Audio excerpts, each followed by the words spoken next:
दे रहा होगा 305 रुपया एमआरपी लिखी हुई है और ये आजमगढ़ की मंडी से मुझे मिला है मात्र 8 रुपए का।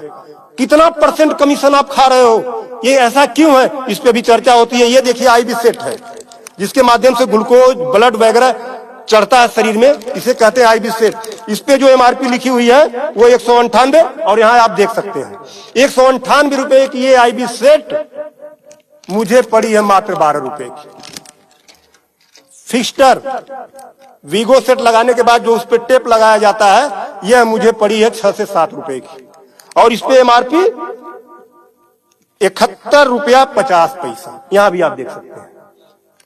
मैं इसलिए आपके बीच आया हूं। इसी प्रकार से बहुत सारे हजारों 2-3 हजार दवाएं ऐसी हैं जो 100 रुपए की दवा है 3000 की बिकती है।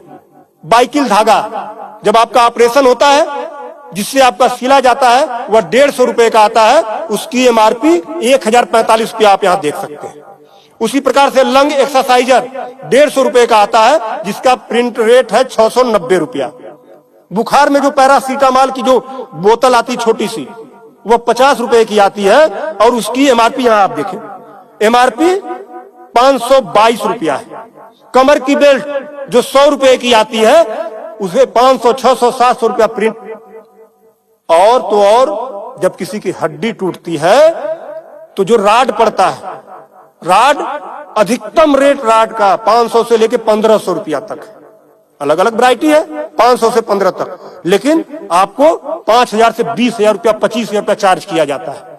आपके दिमाग में आ रहा होगा कि अरे भाई डॉक्टर लगा रहे हैं तो उसको देखिए। डॉक्टर जब आप अस्पताल में भर्ती होते हैं तो बेड चार्ज अलग, नर्सिंग चार्ज अलग, जांच की फीसें अलग, वो सब चीजें करने के बाद 1500 रुपए की चीज खरीद कर आप 20-20 हजार का बेच रहे हो। तब मैं आपके बीच कहने आया हूं कि साथियों उसी प्रकार से बहुत सारी दवाई हैं।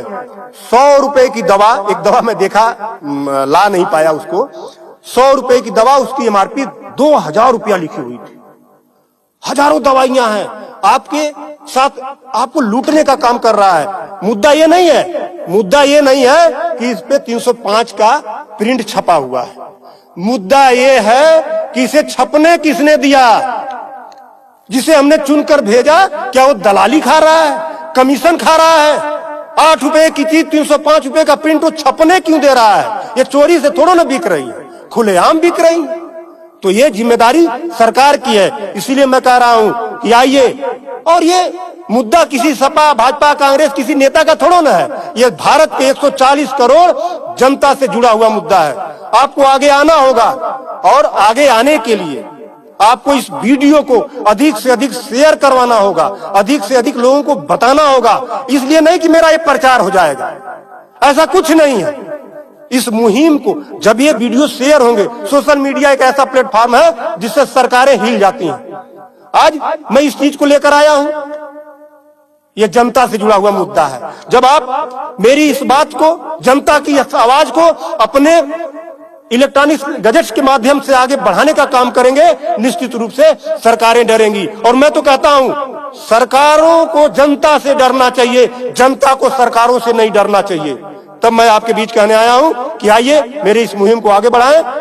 कि बात 305 रुपए की नहीं है, बात उस गरीब की है, उस रिक्शा चालक की है जो दिन भर में 450 से लेकर 500 तक की मजदूरी पाता है। अगर उसकी तबीयत खराब हुई, वो बेहोश हो गया, उसके घर वाले किसी उसको अस्पताल लेकर जाते हैं तो 305 रुपया वो अस्पताल केवल वीगो का चार्ज कर लेगा, फिक्स्टर का 71 रुपया चार्ज कर लेगा और आईबी सेट का चार्ज कर लेगा।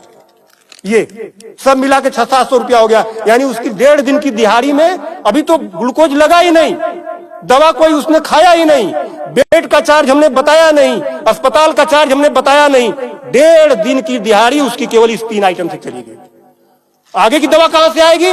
तब उसका बाप खेत बेचेगा, उसकी बीबी गहना बेचेगी। इस तरह का लूट खसोट। और मैं तो कहता हूं शर्म करो ऐसा करने वाले लोगों। 8 रुपए की चीज 305 की बेचते हो। आज आपके अस्पताल में अगर जो दाई है उसका वेतन 7,000 है, यानी प्रत्येक दिन 210 रुपया। अगर उसकी तबीयत खराब हुई, वो आप ही के अस्पताल में भर्ती होती है तो उसकी 3 दिन की दिहाड़ी केवल इन 3 चीजों की लग जाती है। कुछ तो शर्म करो, कुछ तो सोचो। स्वास्थ्य, शिक्षा, सेवा का क्षेत्र है, लेकिन आपने इसे लूट का अड्डा बना दिया है। सरकारों के मिली भगत से ऐसा हो रहा है। तो मेरा निवेदन है आप लोगों से कि इस वीडियो को अधिक से अधिक शेयर करें ताकि